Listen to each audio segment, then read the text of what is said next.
Most people think real wealth looks expensive, but the truth is much stranger.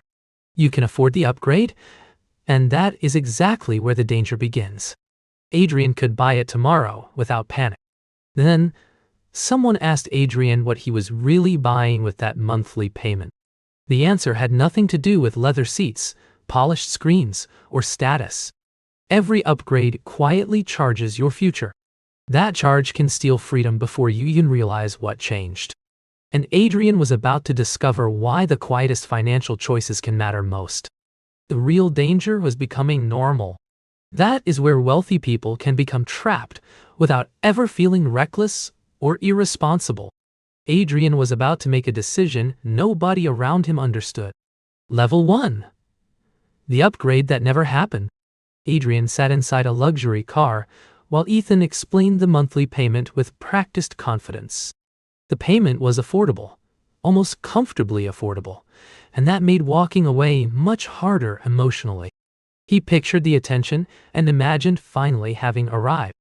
Then, Adrian asked what that payment would change elsewhere in his ordinary financial life. Would investing slow down? Would his emergency cushion shrink? Would leaving a bad job become harder later? Adrian quietly handed Ethan the keys.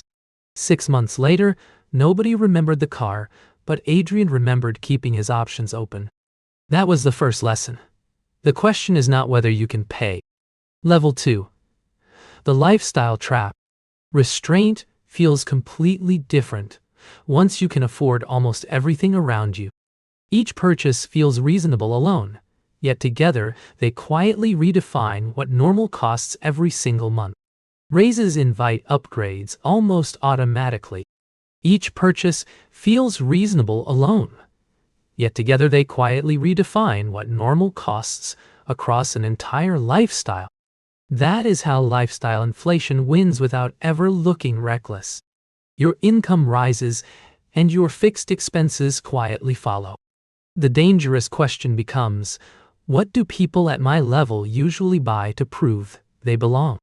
Because sometimes you are not purchasing comfort, you are purchasing an identity that others recognize. Level 3. The invisible scoreboard. Adrian stopped measuring wealth through things other people could see, photograph, or praise.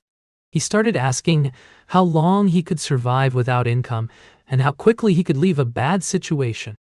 He started measuring freedom, not income. Visible money becomes cars, houses, watches, and vacations, while real wealth remains quietly available.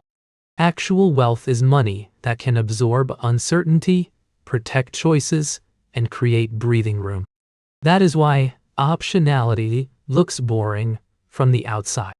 If this changes how you see wealth, like the video, comment with one upgrade you can resist, and subscribe for more practical stories about building freedom.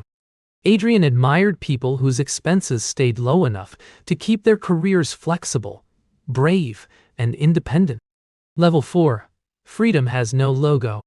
Adrian watched coworkers calculate mortgages, payments, tuition, and obligations inside their heads. His pulse rose too. But his life did not collapse under the uncertainty. His reserves gave him something priceless: time. He could wait, negotiate, interview, or walk away without desperation controlling his decisions. That was the payoff of every quiet upgrade he had refused for years. Freedom does not announce itself with a logo. Adrian was not trying to spend the least. He was trying to waste the least with intention. He avoided purchases built for approval.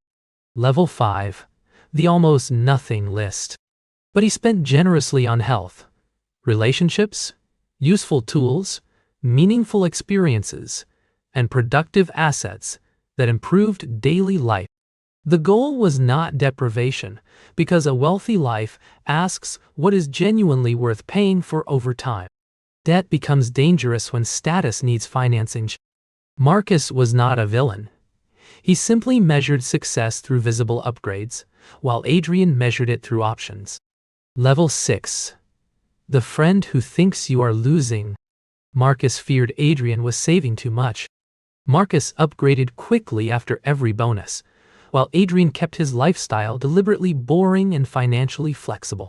Neither man was necessarily foolish. They were simply optimizing for different kinds of security and satisfaction. Level 6. The friend who thinks you are losing. Adrian admitted that sometimes restraint can become fear wearing responsible clothing, and he wanted to avoid that trap. So he created a rule.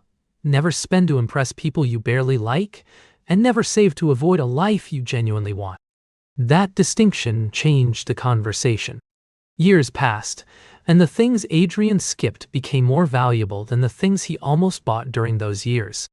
An expensive car became invested capital, a larger apartment became optionality, and luxury trips became freedom between jobs. Skipped luxuries became invested freedom. Every refused impulse taught Adrian that wanting something was not an emergency, even when advertisements suggested otherwise. Every raise that widened the gap strengthened his independence and made future decisions less fragile. Level 7. The quiet, rich life. The practical framework is simple. Define enough, protect the gap, automate investments, interrogate upgrades, and spend freely on what truly matters. Your goal is not the smallest life. It is the cleanest yes, with enough margin to choose deliberately. You may simply be choosing freedom instead. You may be buying something the world cannot photograph: freedom, flexibility, and the ability to wait. That freedom gives you room for uncertainty, mistakes, family needs, career changes, and better opportunities. Choose purchases that genuinely improve life, not merely your visible identity.